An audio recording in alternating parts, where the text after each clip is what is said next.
السلام عليكم بنات. عندنا فصل هذا الموديل اللي تشوفوه بالصورة.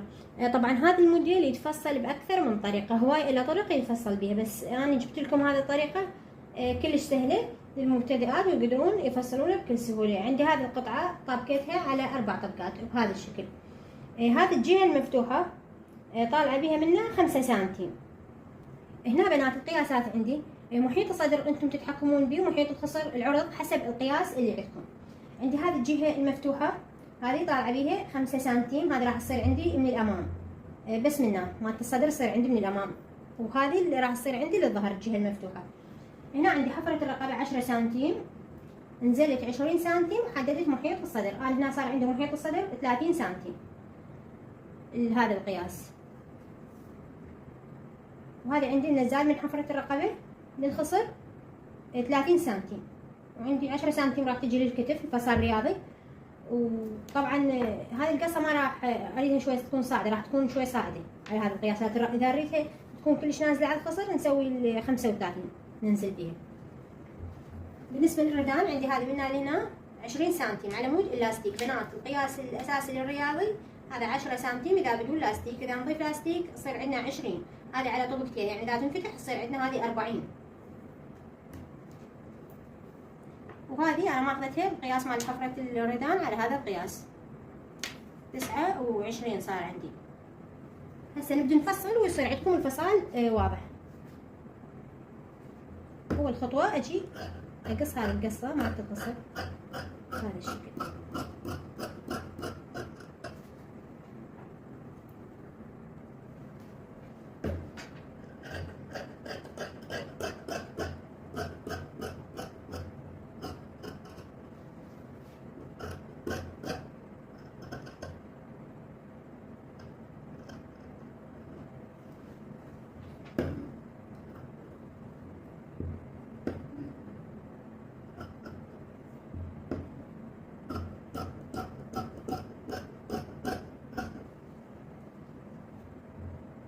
هسه شوفوا بنات هذه القطعة صارت عندنا مالت الظهر والصدر. هنكمل فصال التنورة ونرجع للصدر.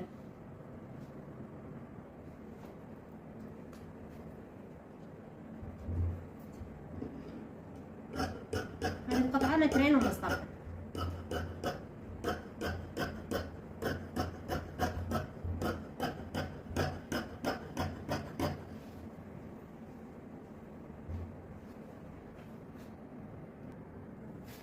هنا عندي هسه هذه التنورة، هذا الزايد اقصه اخلي 1 سنتيم عندي للخيار. انا هنا من جوا عندي ما مستوية بس من فوق.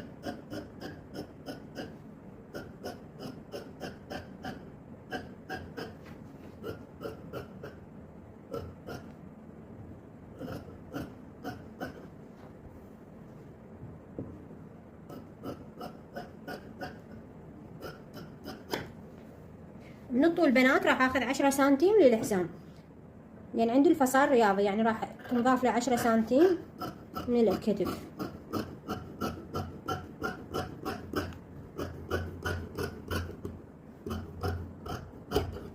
هذه للحزام خذيتها من الطول. هسه شوفوا عندي هاي التنورة كملت. هذه الزاوية بعدين بعد ما اكمل خياط اقصها، يعني تصير القصة مالتها بهذا الشكل. هنا عندنا التنورة كملناها، نرجع للبقاء عندنا.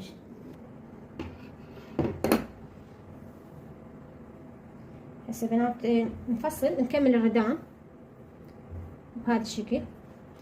هذه بنات دائما يسألوني عليها فصال هذه الردان. هاي قلت لكم منها اللي هنا 20 سنتيم، الاساس عندنا 10 سنتيم، ضفنا 10 سنتيم للاستيك.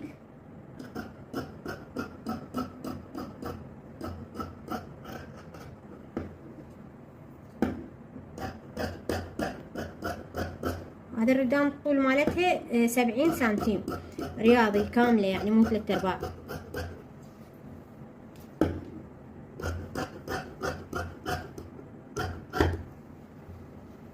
شوفوا هاي الردان عندي كاملة طول مالتها 70. هسه نرجع لهذه القطعة. هسه عندنا هذه أول قطعة، هذه مالت الظهر بس شوية أصغر الحفرة مالت الظهر. عندي 10 سنتيم أخليها 9 سنتيم،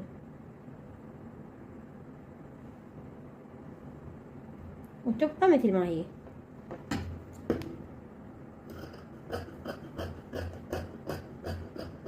بهذا الشكل. هسه عندي هذه القطعة مالت الظهر تبقى مثل ما هي. هذه القطعة مالت الصدر. شوفوا بنات، عندنا 5 سنتيم أنا ناطية زيادة، ومخلي حفرة الرقبة 10 سنتيم. أنا رايدتها تصفى عندي من خيطها على 8 سنتيم، يعني هم ناطية هنا 2 سنتيم زيادة على مود الخرط مالت الصدر. ومن راح أنزل بيها بهذا الشكل، راح أنزل بيها 5 سنتيم نزال 5 سنتيم، قصة عدلة بهذا الشكل.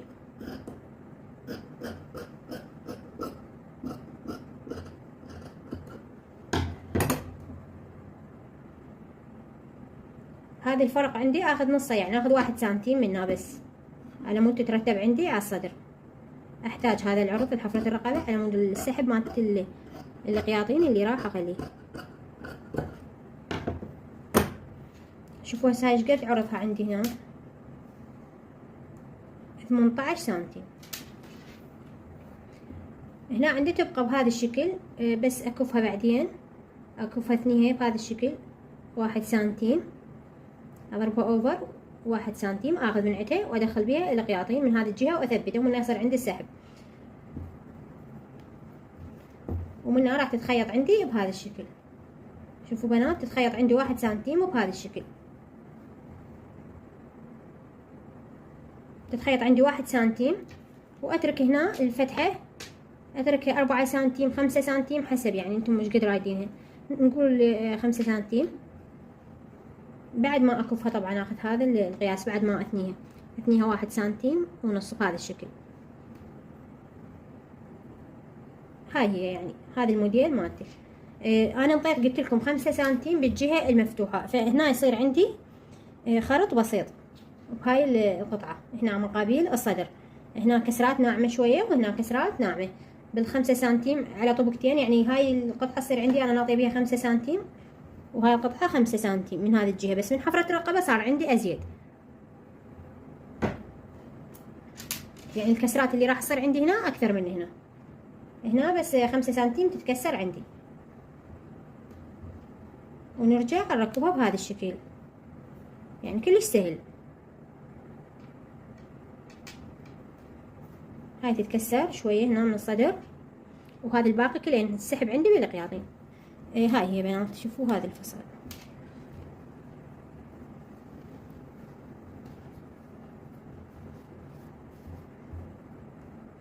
وهذا عندي الردان من الامام، شوفوا شلون بهذا الشكل. من اجي اركبها بنات راح تطلع عندي هنا زيادة بالردان مالت الامام، بس منها ابقيها مثل ما هي. زين، الردان تبقى عندي منها مثل ما هي، شوفوا بهذا الشكل، يعني بهذا الشكل اجيبها اخليها. ايش قد يطلع عندي هنا زايد اقصه، ليش؟ لان انا عندي هذه راح تنكف وهذا راح تنكف، من اقص اسويهن مستوى واحد، وبعدين من ينكفن مستوى واحد، فمن اجيب هنا اركبهن يطلع عندي نفس القياس. القصه مالتي انهيها بالمنتصف مالت الردان بهذا الشكل. هسه انا هنا قصيت 2 سنتيم، طلع عندي زياده بس 2 سنتيم، وابدي انهيها بصفر بهذا الشكل. هسه هاي من الامام اقرض هنا قرضه على مود ما اتيه من اجي اخيط، اعرف هذه القطع مالات الامام بهذا الشكل. هاي من تجي تركب عندي تطلع عندي مضبوطه بهذا الشكل، شوفوا. ومن اكف الجهتين نفس القياس، فيطلع عندي كلش مضبوط الرياضي وكلش حلو. هاي هي بنات، هذا هو الفصل.